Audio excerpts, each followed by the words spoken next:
সীমান্ত পরিস্থিতি নিয়ে জানাতে লালমনিরহাট ও কুড়িগ্রাম থেকে যুক্ত হচ্ছেন আমাদের সহকর্মীরা। শুরুতেই লালমনিরহাট থেকে জানাবেন মাহফুজ রহমান। মাহফুজ, গত কয়েক সপ্তাহ ধরে আসলে পুশিনের যে চেষ্টা চলছে, আমরা জানি যে বিজিবি এবং স্থানীয়দের প্রতিবন্ধকতায় সেটি আসলে খুব একটা সফল হচ্ছে না। পতাকা বৈঠকও হচ্ছে, কিন্তু তারপরও পুশিনের চেষ্টা অব্যাহত রয়েছে। আজকে পরিস্থিতি কেমন রয়েছে?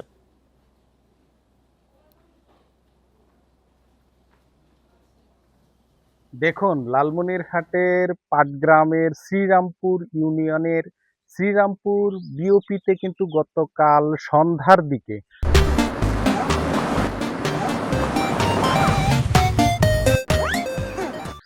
প্রথম পর্যায়ে কিন্তু চেষ্টা করে বিএসএফ 5 জনকে পুশিং করবার, তবে তা ব্যর্থ হয়। পরবর্তীতে আবারও স্থানীয়রা যেটা বলছেন যে তারপরে আবারও তারা চেষ্টা করেছে।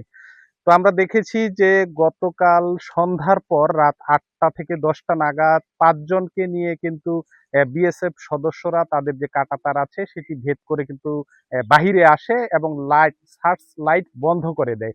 বিষয়টি কিন্তু স্থানীয়রা সজাগ থাকার কারণে টের পেয়ে যায় এবং তারা হই হুল্লোড় শুরু করে। পরবর্তীতে 156 বিএসএফ সদস্যরা কিন্তু তাদেরকে ভারতের অভ্যন্তরে নিয়ে যেতে বাধ্য হয়। তো আমরা এ ব্যাপারে 61 বিজিবির সদস্য বা 61 বিজিবি ব্যাটালিয়নের কমান্ডারদের সাথে কথা বলে আমরা যেমনটি জেনেছি যে লালমনিরহাটের সীমান্ত পরিস্থিতি সুরক্ষিত রাখতে বিজিবির পাশাপাশি কিন্তু স্থানীয়রা সজাগ রয়েছেন এবং বিজিবিকে সর্বাত্মক সহযোগিতা করছেন, যার দরুন কিন্তু গত 5 জুন থেকে কিন্তু কয়েক দফা লালমনিরহাটের সীমান্তগুলোতে কিন্তু পুশিন করার চেষ্টা করা হয়। এখন পর্যন্ত কোনো পুশিনের খবর কিন্তু আমরা পাইনি। তারা চেষ্টা করার পরেও কিন্তু বারবার ব্যর্থ হচ্ছে। তো সব মিলে লালমনিরহাটের সীমান্ত পরিস্থিতি পুশিন করার চেষ্টার কাল থেকে কিন্তু আজ পর্যন্ত সীমান্ত কিন্তু সুরক্ষিত রাখতে বিজিবির পাশাপাশি সাধারণ মানুষ কাজ করছে এবং সীমান্ত পরিস্থিতি স্বাভাবিক রাখতে কিন্তু বিজিবি সচেষ্ট রয়েছেন। সব মিলে আমরা দেখেছি যে জনগণ বিজিবির পাশে কাঁধে কাঁধ মিলে কাজ করছে এবং সীমান্ত পরিস্থিতি স্বাভাবিক আছে। তো এই ছিল আমার কাছে লালমনিরহাট থেকে সীমান্তের সর্বশেষ। মাহফুজ, আপনি আমাদের সাথেই থাকবেন। আমরা এবারে কুড়িগ্রাম থেকে যুক্ত হচ্ছি তামজিদ হাসান তুরাগের সাথে। তামজিদ, আমাদেরকে একটু কুড়িগ্রামের পরিস্থিতি জানাবেন যে বিজিবি আসলে কঠোর অবস্থানে রয়েছেন কিনা এবং বিএসএফ বারবারই পুশিনের চেষ্টা করছেন, শূন্যরেখা অনেকে অবস্থান করছেন। তো আজকে সর্বশেষ পরিস্থিতি কেমন দেখছেন?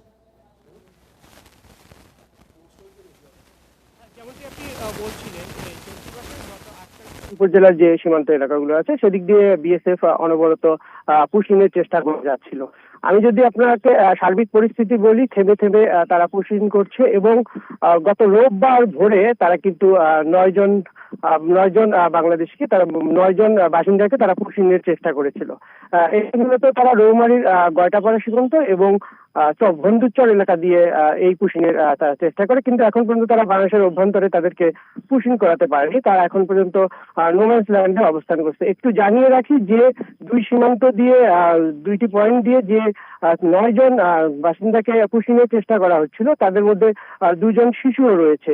আমরা যতটুকু আনুষ্ঠানিকভাবে কোনো খবর না পেলেও যতটুকু খবর পেয়েছি ততটুকুতে জানতে পারলাম যে তারা যে ইতিমধ্যে দুই দেশের বাহিনীর মধ্যে একটি পতাকা বৈঠকও হয়েছে, কিন্তু এখন পর্যন্ত কোনো এটির সুরাহা হয়নি। এখন পর্যন্ত নোম্যান্স ল্যান্ডেই সেই বাসিন্দারা অবস্থান করছে।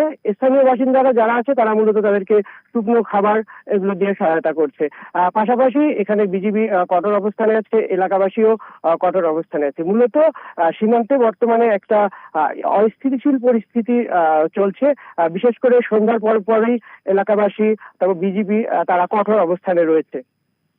তো এই ছিল আমার কাছে কুড়িগ্রাম থেকে সীমান্তের সার্বিক পরিস্থিতির সর্বশেষ। কুড়িগ্রাম এবং লালমনিরহাট থেকে সর্বশেষ তথ্য জানাচ্ছিলেন আমাদের সহকর্মীরা।